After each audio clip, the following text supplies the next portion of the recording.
Look at number 7 because of a couple of things. Again, it's not in standard form, so we need to rewrite it. But when we get to rewriting it, we'll notice a little something. So first of all, our divisor needs to be also written in standard form. So 4x plus 10 divided into, so our highest exponent is 5. So we've got 4x to the 5th plus 10x to the 4th. And this is where we start seeing the issue. There is no x to the 3rd, so we can't just skip it. We have to put a placeholder, okay, for that problem, for that term. Okay, so we have 0x cubed and then minus 40x squared. There is no x. Oh, yes, there is. Sorry. Even if there was not an x term, you would have to put another placeholder, minus 34. So in your dividend, it always has to start with your highest, and it always has to end with a constant. So if the constant's missing, you would have to put a 0 there as well. Okay? So if we start working on this problem, 4x times what's going to give us 4x to the 5th? So that's x to the 4th. X to the 4th times 4x is 4x to the 5th. Always your check step, as are these the exact same term. X to the 4th times 10 is 10x to the 4th. Subtract 4x to the 5th minus 4x to the 5th is 0. 10x to the 4th minus 10x to the 4th is also 0. Okay, so this is where it gets a little tricky. Okay, if we bring down this one, so there's nothing here, and normally we would subtract and have like 2x to the 4th, and we would bring down the minus, but you have to bring down both of these till you get a normal term that's not 0. Okay, so 4x, so you're going to have some missing terms up here. So 4x times what is negative, oh, sorry, we need to bring down your 2 terms. So we got to have 2 terms. Sorry about that. Didn't mean to confuse you there. We have to bring down both because we have to have as many terms as up here, down here. Okay, and 0 was messed up, so we've got to bring down this term and the next one. Okay, had this been there had been a remainder here of this subtraction problem, we could have just brought down the negative 40x squared.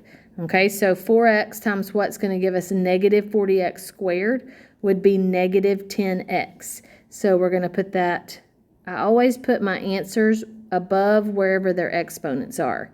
Okay, so negative 10x times 4x is, I don't know why that line's there, negative 40x squared. Again, same term. Negative 10x times 10 is negative 100x. Subtract, these go away to 0. Negative 116 minus negative 100 would be negative 16x. Bring down your last term.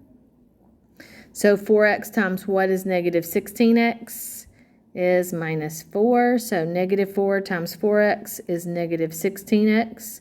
Negative 4 times 10 is negative 40. Subtract. So negative 34 plus 40 is 6. So we also notice this is different because we have a remainder this time. Okay, so what we do is we write our quotient as x to the 4th minus 10x minus 4. The remainder's positive, so we're going to say plus 6 over our divisor. So this is our answer. Okay, so just like you could with regular division, you could always multiply the divisor times the quotient and add in the remainder, and that should get you back to your dividend. So that's one way to check your answers. Okay, so let's try one more because of the remainder issue. So let's look at number 8. So we have 5n plus 9 is our divisor. So we're going to put this in standard form. Luckily, it's all in standard form and it has no missing terms. Okay, so 5n times what is going to get us 5n cubed? Well, that would be n squared. So n squared times 5n is 5n cubed plus 9n squared. Subtract, that goes to 0. 34 minus 9 is 25n squared. Bring down that 20n. Okay, so 5n times what is 25n squared?